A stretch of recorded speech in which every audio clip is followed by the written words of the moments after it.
Всяка година се опитвате да обедините всички да са щастливи, обаче се има някакво такова напрежение за тези награди. Може би това е нещо нормално, за всеки има хъс да печели, или ви мислите, че е нещо друго? Ами, вълнението е огромно, напрежението също, пък който издържи. В крайна сметка това е като едно състезание и не трябва да има сърдити.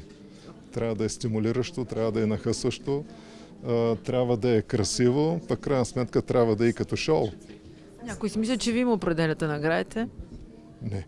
Има си гласуване, ние се съобразяваме с публиката и овациите на публиката, като обявяваме номинациите, са един критерий за това, че са обективни наградите. Вие доволен ли сте от труда на изпълнителите, от това, което постигате заедно толкова години? След като в тези трудни времена за България и за българите, нашите изпълнители имат участие, това е най-голямата наша награда и признание за това, което правим.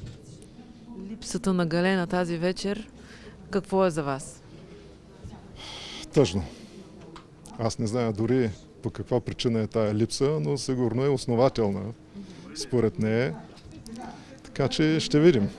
Ще видим до края. Сигурно, ако не вземе някоя голяма награда, можем да бие заради това. А коя според вас е най-голямата награда?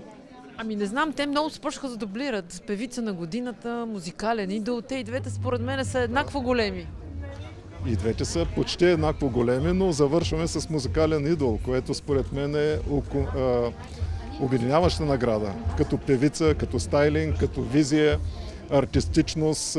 Това е идол за младото поколение.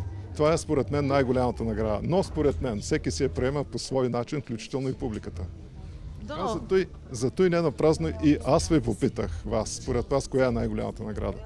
Явно е идол, така е. Според нас е идол, защото с тази награда приключваме концерта и който е идол, той завършва концерта с хубаво шоу и така нататък. За да няма спекулации, вие нямате никакви пререкания с изпълнителите, да кажем като Галена в случая, която не е тук без да казвам поради каква причина, защото никой от нас не знае точно.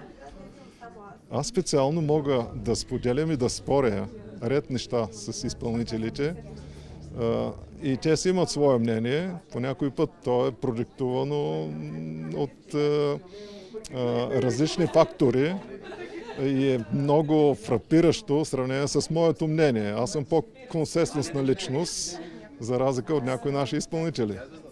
Какво си пожелавате? Да върви шоуто. Ще продължавате в същия дух, нали? Точно така. Сещам се за една световна песен на Queen. Show must go on. Фреди Меркури. Благодаря ви. Всичко добро и на вас.